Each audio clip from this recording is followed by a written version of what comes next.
আজকের এই মাহফিলটা মূলত উদ্দেশ্য হলো এই আলেম ওলামার এখানে এসেছে, সেটা একটা বরকতময়, ঠিক আছে, কিন্তু মূল প্রোগ্রামটা হলো 7 জন হাফেজ পাগড়ি পেয়েছে। আওয়াজ করে বলুন আলহামদুলিল্লাহ। হাফেজ কিসের হাফেজ? কোরআনের হাফেজ। জোরে বলে আল্লাহু আকবার। কোরআনে হাফেজ। আমরা যখন হাফেজ হয়েছে, আমি কিন্তু অনেক ছোট থাকতে হাফেজ হয়েছি। আমার হাফিজি শেষ করতে বেশি একটা সময় লাগে নাই, আল্লাহ পাকের মেহেরবানি। এক সময় আমরা যখন পাগড়ি পাইতাম, আমাদের বাবা মারা অনেক আনন্দিত হইত। এখন একটু মানুষের এই দিকে ফিকির কমে গেছে, যে হাফেজ হওয়ার পরে যে একটা অন্যরকম ফিলিংস কাজ করা, যে আমার ছেলেটা হাফেজ হয়েছে, বা আত্মীয় স্বজনরা উল্লাসিত হওয়া, এলাকাবাসী উল্লাসিত হওয়া, আমরা কিন্তু এই জিনিসগুলা থেকে অনেকটা দূরে চলে গেছি। অমুকের ছেলে হয়তো কি হয়েছে, হাফেজ হয়েছে, কিন্তু এটা যে কত মূল্যবান জিনিস, আর কি জিনিস সে ভিতরে ঢুকিয়েছে, যেটাকে আসমান জমিন আল্লাহর সৃষ্টি জগতের কেউই রাজি হলো না আল্লাহর কোরআনটাকে গ্রহণ করার জন্য। সবাই বলছে, পাহাড় বলছে, মালিক এটার ওজন বহন করতে পারবো না, আমরা শেষ হয়ে যাব। অথচ আল্লাহ বলে দিয়েছেন, এই বান্দাদের জন্য আল্লাহ সহজ করে দিয়েছেন, ওয়ালাকাদ ইয়াসসারনাল কুরআনা লিযিকরি ফাহাল মিন মুদ্দাকির। কে আছো তোমরা এই কোরআন শরীফ পাঠ করবা, এটা আমি তোমাদের জন্য সহজ করে দিলাম। একটু জোরে বলুন না। কি এক মধুর সময় জানেন? সূরা মুজাম্মিলের তাফসীর পড়লে বোঝা যায়। আল্লাহ আল্লাহর হাবিবকে বলছে, বন্ধু দিনের বেলায় তো আপনি মানুষকে সময় দেন, রাতে আমাকে সময় দেন। হায় হায় হায় হায়। এই জন্য আল্লাহর আউলিয়ারা, ইমাম গণ হতে শুরু করে, তরিকতের ইমাম, তাসাউফের ইমাম, মাযহাবের ইমাম, জবরদস্ত যারা ওলি ছিলেন, কামেলে মুকাম্মেল যারা ছিলেন, তাদের রাতে চোখে ঘুম ছিল না। সুবহানাল্লাহ বলেন। হিন্দিল ওয়ালি গরিবে নামাজের ওরুদ চলছে ভারতবর্ষে। আজকে আমাদের ছেলেরা ওলিদের বিরুদ্ধে কথা বলার একমাত্র কারণ, তারা কখনো তাদের আদর্শ পড়াশোনা করে না।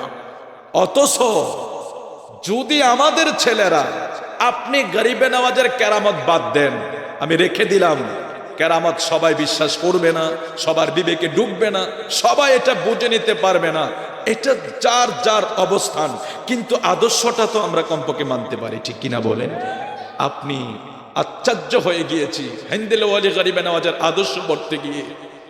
ওনার আদর্শ পড়তে গিয়ে দেখলাম, ওনার জীবনের চলার পথের যেই নমুনা ছিল, তার ভিতরে একটা জিনিস দেখে আশ্চর্য এবং চোখে জল চলে আসে, সেটা হলো গরিবে নওয়াজের গায়ে তালিওয়ালা জামা থাকত। আমাদের পীর সাহেবরা এখন পড়বে, আমরা মৌলানারা পড়ব। আল্লামা শেখ সাদি রহমতুল্লাহ আলাই কোনো একটা দাওয়াতে গিয়েছেন। কষ্ট হচ্ছেন আপনাদের? মুনাজাত দিয়ে দেবেন ইনশাআল্লাহ। আমি জানি আপনারা অনেক মহব্বতের লোক বসে আছেন। আমাদের মোস্তফা সাহেব আমি তো কোন দূরের মেহমান বসে, খেয়াল করছেন? ভালো আছেন? অনেকে আছে আলহামদুলিল্লাহ। তো যাই হোক, আল্লামা শেখ সাদি রহমতুল্লাহ আলাই তিনি দাওয়াতে গিয়েছেন। তো দাওয়াতে যখন গেলেন, ভিআইপি পার্সন সবাই আছে, তো সবার পোশাক ভালো, অন্যরকম সাজসজ্জ করে সবাই। সেই কমিউনিটি সেন্টার বলেন বা ভিআইপি লাউঞ্জ বলেন, ভিআইপি সেন্টার বলেন, সেখানে প্রবেশ করেছে। তো শেখ সাদি তো একজন দার্শনিক ছিলেন, আধ্যাত্মিক জগতের লোক ছিলেন। তিনার পোশাক ভালো না, তেমন একটা পরিপাটি না। উনি ঢুকতে চাইলে গেটে ওনাকে অফ করে দেওয়া হলো। তুমি কোত্থেকে এসেছো? গায়ের পোশাক ভালো না, ভিতরে সবাই ভিআইপি, ভিতরে যারা গিয়েছে সবার পরিপাটি পোশাক, তুমি এই পোশাকে এখানে ঢুকতে এসেছো? ও চলে গেছে, আমাকে ঢুকতে দিবে না। শেখ সাদি চলে গেছে, ওরা তো আর চিনতে পারে না। তো উনি এবার গিয়ে কি করলেন, ভালো পোশাক লাগাইলেন, একেবারে আলখেল্লা জুব্বা টুব্বা সুন্দর সব লাগাইলেন। লাগাইয়া এবার যখন গেলেন, এবার ওকে সেলিউট দিয়ে ভিতরে ঢুকিয়ে দিলেন। তো খাবার যখন দিলেন, সব খাবার টেবিলে হাজির। শেখ সাদি রহমতুল্লাহ আলাই কি করছেন, উনি খাবার আর খাচ্ছেন না, জামার পকেটে ঢুকাইতেছে। আল্লাহু আকবার বলেন। উনি জামার পকেটে ঢুকাইতেছেন। তো জামার পকেটে ঢুকাইতেছেন, পাশের লোকেরা বলে আপনি এটা কেন করছেন? আপনাকে খাবার দিয়েছে খাওয়ার জন্য, আপনি জামার পকেটে ঢুকাচ্ছেন কেন? উনি বলছে কেন ঢুকাচ্ছি জানো না? তোমরা তো আমি সেক্সাদিকে ভালোবাসো না, তোমরা আমার জামাকে ভালোবেসেছ। আমাকে যদি ভালোবাসতা আমাকে আগেই ঢুকতে দিতা, আমার জামাকে ভালোবেসেছ বিদায় আমি জামাকে খাওয়াচ্ছি, আমি খাওয়া লাগবে না। আল্লাহু আকবার বলেন। তো অলিদের জীবনী যদি আমার যুবক বন্ধুরা পড়তো, ও ভাই কেরামত আপনি বিশ্বাস করবেন না, রেখে দেন, কিন্তু আদর্শটা তো পড়বেন। এই আদর্শের ভিতরে অনেকগুলি বৈশিষ্ট্য আমি নিজেই দেখলাম। খাজা গরিবে নওয়াজের আরেকটা বৈশিষ্ট্য ছিল, বেশি বেশি কবরস্থানে সময় দিতেন। সুবহানাল্লাহ বলেন। খাজা গরিবে নওয়াজ কত বড় ওলি ছিলেন। সাদিদেবের মতো ব্যক্তিরা, অজয় ফলের মতো ব্যক্তিরা, যাদের জাদু ক্রিয়া মন্ত্রে তারা শূন্যের চামড়ার উপরে উঠতে পারত অজয় পাল। সাদিদেব যখন ফু মারত তার আগুন, কারণ ভারতবর্ষের জাদু মন্ত্র এক সময় এটা অনেক প্রভাব ছিল। যারা পুরোহিত ছিল, ঠাকুর ছিল, এরা এরা এতটাই উপরে এদের সাধনা ছিল, এরা এগুলি করতে পারত। তো এরা গরিবে নওয়াজের কাছে হেরে গেছে, এসে সবাই হেরে গেছে। এত বড় ওলি ছিলেন হিন্দেল ওয়ালি খাজা গরিবে নওয়াজ, যিনি 15 বছর বয়সে বাবাকে হারিয়ে ফেলেছেন। একটা বাগান মাত্র বাবা ওনাকে দিয়ে গেছেন, বাবা চলে গেছে, সংসার অচল, চালানোর মতো উপর্য একটা, এটা হলো একটা বাগান। ঠিক ওই সময় ইরাকে বিশাল যুদ্ধ লেগে গেছে, মুসলমানের সাথে বিধর্মীদের একটা যুদ্ধ লেগে গেল, দুই দল যুদ্ধে বেজে গেল। এখন যুদ্ধে মুসলমানরা হেরে গেল, সব মুসলমানদের সম্পদ লুট করে নিয়ে গেল, মুসলমানরা অসহায় হয়ে গেল। আজকের যেভাবে গাজার মুসলমানেরা কান্দে, গাজার বাচ্চাদের কান্না দেখলে কলিজা চুরমার হয়ে যায়। ওদের খাবার ঠিক নাই, তা থাকার মতো জায়গা নাই, একটু আরামের জায়গা নাই, খাবার নাই, শোয়ার জায়গা নাই, তার উপরে আবার বৃষ্টি, তার উপরে আবার বজ্রপাত, তার উপরে আবার ঘন কুয়াশা, ঠান্ডা, এই প্রচন্ড আঘাতে আঘাতে মুসলমান জর্জরিত হয়ে গিয়েছে। আবার কোন সময় বোমা পড়ে, এটা আরো বড় আতঙ্ক তাদের ভিতরে কাজ করে। ঠিক সেই সময় গরিবে নওয়াজের মাত্র 15 বছর বয়সের সময়, যখন ওনার কাছে একটা বাগান মাত্র দিয়ে ওনার বাবা দুনিয়ার থেকে চলে গেলেন, উনি কি করলেন, ওনার এলাকায় ওনার রাজ্যের ভিতরে মানুষ এতটাই ক্ষুধার্ত, মানুষের কান্না আহাজারি রোনাজারি উনি সহ্য করতে না পেরে জীবনের শেষ সম্বল, শেষ উপার্জনের জায়গা একটা আঙ্গুর ফলের বাগান, বাবার দেওয়া উপহার, ওটা তিনি বিক্রি করে গোটা সম্পদ অনাহারী মানুষের মাঝে বিলিয়ে দিয়েছে। এটা হলো হিন্দেল ওয়ালির আদর্শ। এগুলি আমাদের জানার দরকার আছে না? আমাদের ছেলেরা যদি পড়ে তাহলে অবশ্যই আমাদের বন্ধুরা পরিবর্তন হবে। ওলি আল্লাহদের প্রতি আমাদেরকে এখন বিদ্বেষ তৈরি করে করে বা যুবকদেরকে অন্যদিকে ডাইভার্ট করে দিচ্ছেন। তো আপনি যখন গরিবে নওয়াজের জীবনী তাকে পড়তে দিবেন না, তখন সে কিন্তু বিপরীত অন্যের জীবনী পড়বে। ঠিক আছে না বাবা?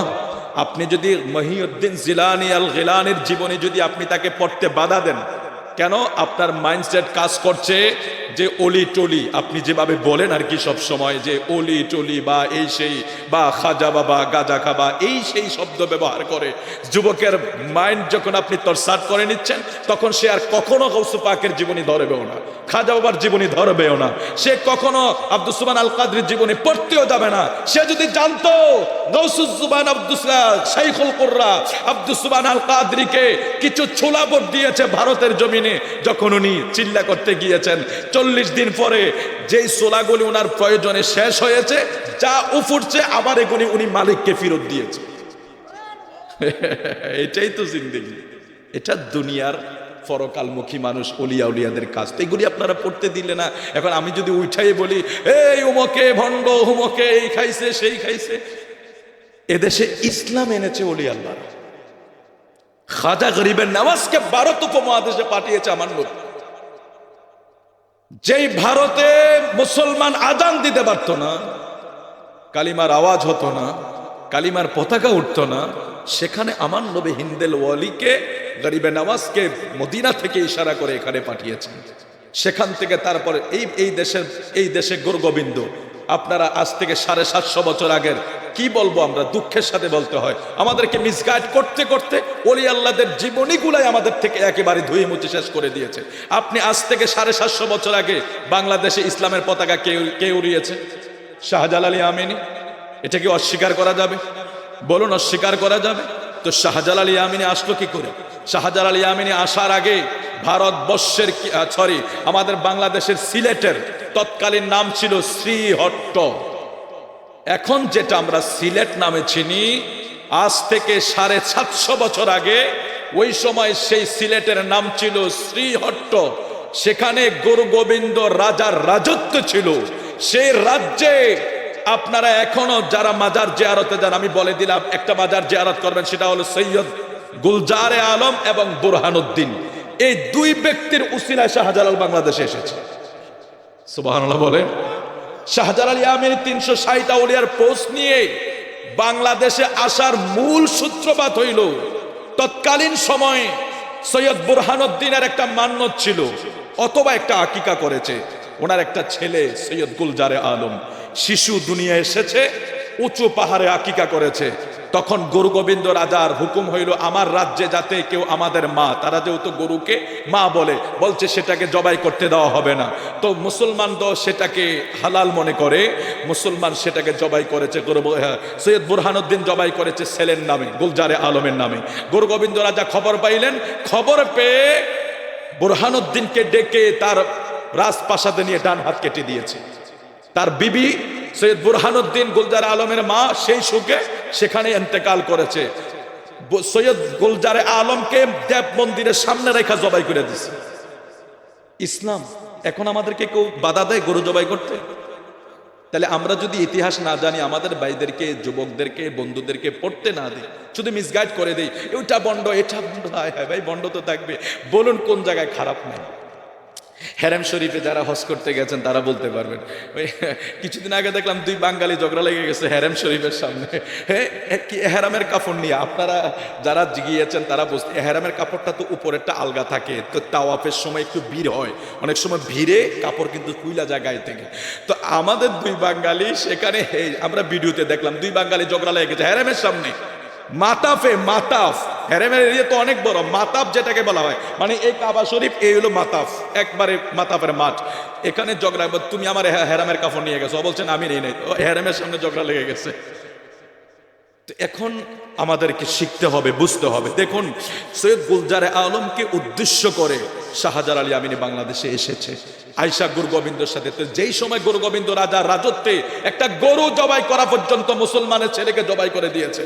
গুরু গোবিন্দ রাজায় ওই সময় একটা গরু জবাই করার অন্যায় সৈয়দ বুরহানুদ্দিনের হাত কেটে দিয়েছে। তার বিবি দুনিয়া থেকে বিদায় হয়ে গিয়েছে, ছোট্ট ছেলেকে জবাই করে দিয়েছে। সেই সূত্রপাত শাহজালাল ইয়ামিনী বাংলাদেশে আসে। বুরহানুদ্দিন রওনা হয়ে গেলেন মদিনায় চলে যাবে। তৎকালীন তো ভারতবর্ষ হয়ে যেতে হতো, তো ভারতে দিয়া যাওয়ার সময় ওই দিক দিয়ে তো শাহজালাল আবার রওনা হয়ে গেছে, তিনি ভারতে চলে আসছে। মুখামুখি দেখা হয়ে গেল, তোমার এই অবস্থা কেন, হাত নাই কেন? বলছে এই পরিস্থিতি, এমন এক রাজ্য আছে যে সিলেটের শ্রীহট্টে গুরু গোবিন্দ রাজার রাজত্ব। তখন তো পাকিস্তান না, 750 বছর আগে পাকিস্তান ছিল নাকি? বাংলাদেশ হয়েছে কত, 50 বছর। তা এটা পুরাটা কি ছিল? ভারত উপমহাদেশ। তো গুরু গোবিন্দ রাজার এই অত্যাচারের কথা যখন শাহজালাল ইয়ামিনীকে বললেন, উনি আসলেন, সুরমা নদী পাড়ি দিলেন, তার সাথে যুদ্ধ হলো, আধ্যাত্মিকভাবে যুদ্ধ করলেন, অস্ত্র দিয়ে যুদ্ধ করলেন, শেষ পর্যন্ত তারা পলায়ন করলো। নাসিরউদ্দিন সিপাহসালার আজানের সাথে গুরু গোবিন্দ রাজার রাজত্ব মাটির সাথে মিশে গেল। এগুলি আমরা জানতে হবে। এখন অনেক দেরি হয়ে যাচ্ছে, আমি আলহাজ মুস্তফা কামাল হুজুরকে, ভাইজান হাজী সাহেবকে উপর আসার জন্য বলছি। আমি চাই না বাবাদেরকে কষ্ট দিই, অনেক দেরি হয়ে গেছে। আমরা মোনাজাত দিই, আপনারা তবরুকটা রেডি করেন, তাবারুকটা মাঠে নিয়ে আসেন। আমরা আর কেয়ার করবো না, আপনাদের কিছু বলার থাকলে একটু স্টেজে আসতে পারেন। তো আমি যেটা বলছিলাম, আমাদের এখানে যুবক যে ছোট্ট ছোট্ট বাচ্চারা কোরআনে হাফেজ হয়েছে, এই হাফেজ মানে অনেক দামি জিনিস বাবা, অনেক দামি জিনিস, যেটা কি পাহাড়ে গছে নাই। আল্লাহর কোন সৃষ্টি যেই কোরআন শরীফকে গছতে পারে নাই, সেই কোরআনকে আল্লাহ মানুষের সিনায় জায়গা করার সুযোগ করে দিয়েছেন, এবং আল্লাহ সহজ করে দিয়েছেন বিদায় বান্দারা পারে, নাইলে সম্ভব হতো না। আল্লাহ বলে দিয়েছেন, ওয়ালাকাদ ইয়াসসারনাল কুরআনা লিযিকরি ফাহাল মিন মুদ্দাকির, আমি তোমাদের জন্য কোরআনকে সহজ করে দিয়েছি, সুতরাং তোমরা সেটাকে গ্রহণ করো, সেটা তোমরা পড়ো। এই কোরআন শরীফ যেই হাফেজ হাফিজি করেছে, মুখস্থ করেছে এবং সেই অনুযায়ী ঈমান এবং আমল ঠিক রেখে, আকীদা ঠিক রেখে কি জানি বলে ইবাদত বন্দেগী করেছে, শুধু হাফেজ হলে কি চলবে? আমাদের সাথে বহু হাফেজ আছে, আল্লাহ মাফ করে দেয়, ক্ষমা করে দিবেন। বহু হাফেজ কোরআন শরীফ মুখস্থ করেছে, দাড়ি টুপি পাগড়ি কিছু নাই, কিছুদিন পরে পরে ক্লিন শেভ করে, অথচ সে ভালো হাফেজ। এরকম আছে। এরকম হইলে কি হাসরের ময়দানে বাবাকে নূরের টুপি পরাবে? উল্টা অপমান হবে। তাহলে যারা হাফেজ হয়, হাফেজের মূল্য অনেক বেশি, অনেক বেশি হাফেজের মূল্য। তবে এই মূল্যটা কখন হবে? যেহেতু আমার প্রিয় নবী মাহবুবে খোদা শাহিন শাহে রিসালাত একটা ঘোষণা দিয়েছেন, এই আমার উম্মতেরা শোনো, তোমরা তোমাদের সন্তানকে সর্বপ্রথম আমি নবীর মোহাব্বত শিক্ষা দাও, আমার আহলে বায়াতের মোহাব্বত শিক্ষা দাও এবং তাদেরকে কোরআন শরীফ শিক্ষা দাও। সুবহানাল্লাহ বলুন। এই তিনটা কথার উপরে আমাদের আমল দরকার আছে না নাই? প্রথম নবীর মোহাব্বত, এটা হাদিসে মোবারকায় আছে। এখন আমি হাফেজ হইলাম, মুফতি হইলাম, মুহাদ্দিস হইলাম, বড় শায়েখ হইলাম, আর রাসূলুল্লাহ সাল্লাল্লাহু আলাইহি সাল্লামকে বললাম যে তিনি গরিব নবী ছিলেন, তিনি গরিব নবী ছিলেন, তিনার কিচ্ছু ছিল না। আপনারা তো বিবেকবান, বলুন আমাদের নবীকে গরিব বলা, এই শব্দটা কিভাবে ব্যবহার করা যায় নবীর শানে? নবী কি গরিব ছিলেন? নবী দুই জাহানের কি ছিলেন? আওয়াজ করে বলুন না। এগুলি ইমানের কথা। যত বড় মোল্লা হোক, আমার নবীকে আপনি গরিব বলে আখ্যায়িত করবেন না। আমার নবী গরিব ছিলেন। আমার নবী চাইলে আমার নবীর সামনে দিয়ে উহুদ পাহাড়গুলি স্বর্ণ হয়ে যাইত, স্বর্ণ হয়ে নবীর সামনে দিয়ে যাইত। আমার নবী দুনিয়ার হালাতটা এভাবে গ্রহণ করেন নাই, কিন্তু আমার নবী দুই জাহানের বাদশা ছিলেন। জোরে বলুন আল্লাহু আকবার। তে সেই নবীর মোহাব্বত প্রথমে আমাদের অন্তরে দরকার আছে। আমি হাফেজে কোরআনদেরকে বলবো, বাবা আপনারা হাফেজ হয়েছেন, আপনাদের সিনায় কোরআন শরীফ, আপনার অনেক দামি। আমার নবী আপনাদেরকে বড় ভালোবাসবে যদি আপনার জবান এবং দিলে নূর নবীর মোহাব্বত থাকে। কোনো ক্রমেই নবীজির মোহাব্বত থেকে আপনাকে বিচ্ছিন্ন করা যাবে না। যদি করেন, আসলে দুনিয়া আখিরাত শেষ হয়ে যাবে। কারণ পৃথিবীর ইতিহাসে বহু বহু জ্ঞানী গুণীরা ধ্বংস হয়ে গেছে একমাত্র গোস্তাকি করার কারণে, একমাত্র রাসূলুল্লাহ শানে দুশমনী করার কারণে। সুতরাং এই জায়গা থেকে আমাদেরকে বের হয়ে আল্লাহর নবীর হাদিস, এটা আমাদের বানানো নয়, প্রথম নবীর মোহাব্বত আমরা শিখতে হবে। হাফেজে কোরআন যারা আছেন তাদের জন্য বলি, যেহেতু মাদ্রাসা ছাত্রদের উদ্দেশ্যে আজকের এই মাহফিল, অনেক আলোচনা হয়েছে, আমি হাফেজে কোরআনদেরকে বলবো, বাবারা আপনারা আপনাদের দিলে, আপনাদের জবানে, এই এলাকা সুন্নি অধ্যুষিত এলাকা, নবীর প্রেমিকদের এলাকা, বিভিন্ন তরিকতপন্থীদের এলাকা, আমরা সবাই এমন ভাবেই চলবো, আমাদের ঈমান এমন ভাবে আমরা মজবুত রাখবো, কোন ক্রমে যাতে আল্লাহর হাবিবের শানে বেয়াদফি না, বেয়াদফি হয় এমন কাজ করা যাবে, বলুন করা যাবে? আজকে আপনি ইউটিউব খুলে দেখেন, যেভাবে আমার নবীর শানে গোস্তাকি হচ্ছে, আল্লাহ মালুম, কাউকে কিছু বলবো না। কারণ আমার নবী যখন, আমার নবীকে কাফেররা মন্দ বলতো, জবাব দিত কে? জোরে বলুন না কে? আবু লাহাব আমার নবীকে মন্দ বলছে। আল্লাহ বলছে তাব্বাত ইয়াদা আবি লাহাবিন ওয়া তাব। জবাবটা কে দিয়েছে বলুন? আরো জোরে বলুন না। আবু লাহাব আমার নবীকে মন্দ বলেছে, জবাব আল্লাহ দিয়ে দিয়েছেন। আমার নূর নবীকে কেউ কষ্ট দিলে জবাব আল্লাহ কোরআন শরীফের মাধ্যমে দিয়ে দিয়েছেন এবং আরো পরিষ্কার করে দিয়েছেন, ইন্নাল্লাযীনা, নিশ্চয়ই যারা, ইউযুনাল্লাহ ওয়া রাসূলাহু লানাহুমুল্লাহ ফিদ দুনিয়া ওয়াল আখিরাহ ওয়া আ'আদ্দা লাহুম আযাবাম মুহিনা। যারা আমাকে, আমার বন্ধুকে কষ্ট দেয়, যারা আমাকে, আমার বন্ধুকে কষ্ট দেয়, তাদের উপর আমি আল্লাহর লানত। আপনাদেরকে বিনয়ের সাথে বলি, আল্লাহ যদি লানত দেয়, উপায় আছে? হায় হায় হায় হায়, আমি আমার এক বাইবার ভিতরে যখন গেলাম, আমাকে একজন ডক্টরেট করা, উনি কুষ্টিয়া ইউনিভার্সিটির সিন্ডিকেট সদস্য, তো উনি আমাকে বললেন আপনি তো হাফেজ, আমি বলছি জি হুজুর, তো আমাকে বলেন একটু কোরআন শরীফ তেলাওয়াত করেন। তো আমি এই আয়াতটা পড়লাম আর কি, এখন যেটা পড়ছি ইন্নাল্লাযীনা ইউযুনাল্লাহ। আমার পিছনে আমার অনেক ছাত্র ভাইরা দাঁড়িয়ে আছে, বিভিন্ন মাদ্রাসার আছে, কওমি আলিয়া, সবাই দাঁড়িয়ে আছে। তো আমি ওনার সাথে আয়াতটা পড়ছি, ইন্নাল্লাযীনা ইউযুনাল্লাহ রাসূলাল্লাহ আনহুমুল্লাহ ফিদ দুনিয়া ওয়াল আখিরাহ। তো উনি বলতেছেন আপনি কি শাহপুরের বায়াত? আমি আছে, আমাদের আহলে আওলাদেরা সেদিকে আছে, আমরা সব আল্লাহর ওলিদেরকে ভালোবাসি। আচ্ছা ঠিক আছে, আপনি যে আয়াতটা পড়লেন, এখন আল্লাহ লানতটা দিবে কার উপরে? একটা প্রশ্ন থাকে না? এটা উনি আমাকে প্রশ্ন করলেন। তো আমি একটু বিনয়ের সাথে, কারণ আমি জানলেও সেখানে উনি আরবি বিশ্ববিদ্যালয়ের সিন্ডিকেট সদস্য, অনেক বড় ডক্টরেট করা, ওনার সামনে আমার কোনো বাহাদুরি চলে? উনি ওস্তাদ মানুষ। তখন আমি বললাম হুজুর আপনি বলে দেন।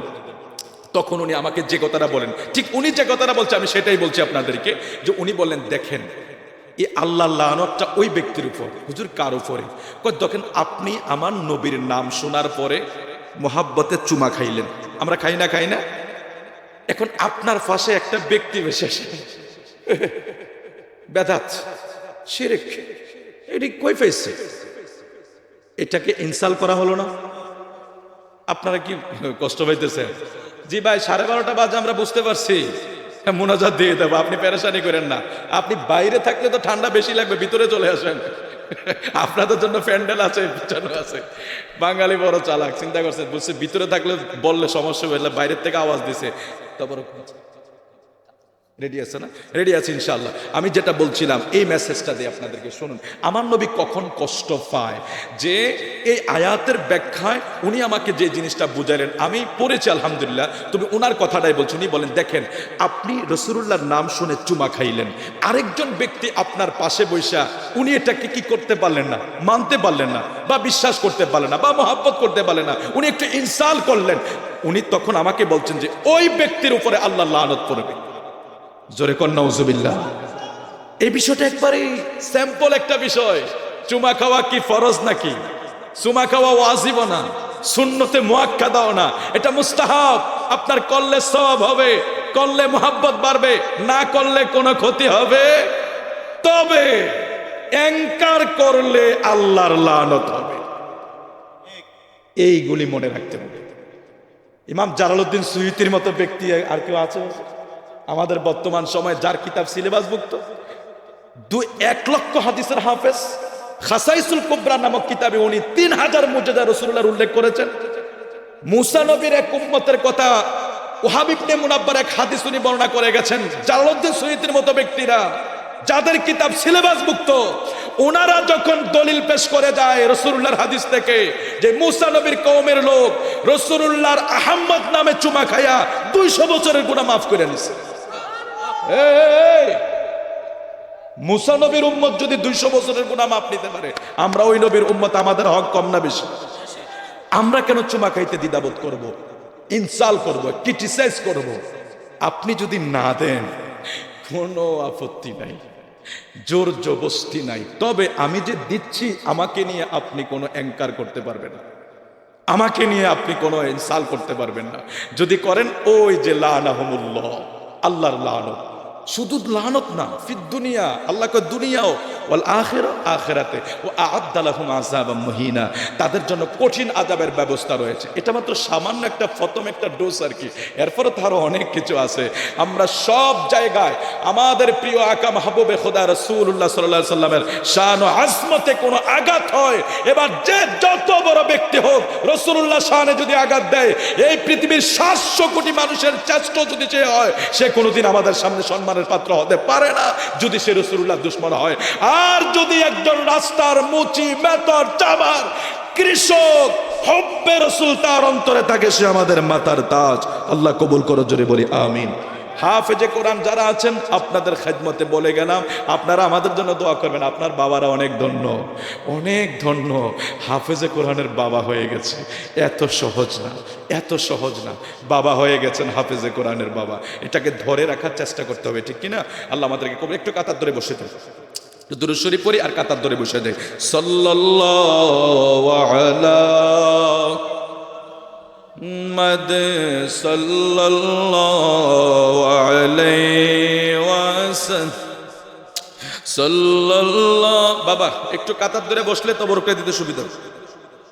মদ সাল্লাল্লাহু আলাইহি সাল্লাল্লাহু আলা মুহাম্মদ সাল্লাল্লাহু আলাইহি সাল্লাল্লাহু আলা মুহাম্মদ সাল্লাল্লাহু আলাইহি। আমি তোমার প্রেমের ভিখারি ইয়া রাসূলুল্লাহ,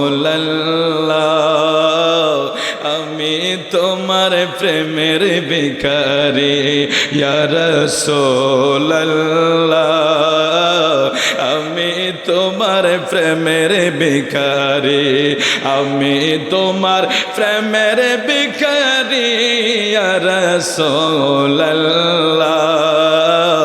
আমি তোমার প্রেমের ভিখারি। তোমারি প্রেমের গো রাসূল নাই যে তুলনা, গো রাসূল নাই যে তুলনা। তোমার প্রেমে জিন্দা হইল উস্তুনে হাল্লানা ইয়া রাসূলুল্লাহ, আমি তোমার প্রেমের ভিখারি, আমি তোমার প্রেমের ভিখারি ইয়া রাসূলুল্লাহ, আমি তোমার প্রেমের ভিখারি। তোমার প্রেমেতে আমার কলি জায়াঙ্গার গো রাসূল, কলি জায়াঙ্গার। দেখা দিয়ে শান্ত করো, দেখা দিয়ে শান্ত করো সাকিয়ে কাউসার ইয়া রাসূলুল্লাহ, আমি তোমার প্রেমের ভিখারি, আমি তোমার প্রেমের ভিখারি ইয়া রাসূলুল্লাহ, আমি তোমার প্রেমের ভিখারি, আমি তোমার প্রেমের ভিখারি ইয়া রাসূলুল্লাহ, আমি তোমার প্রেমের ভিখারি। আল্লাহ কবুল করুক। আওয়াজ করে বলুন আমিন।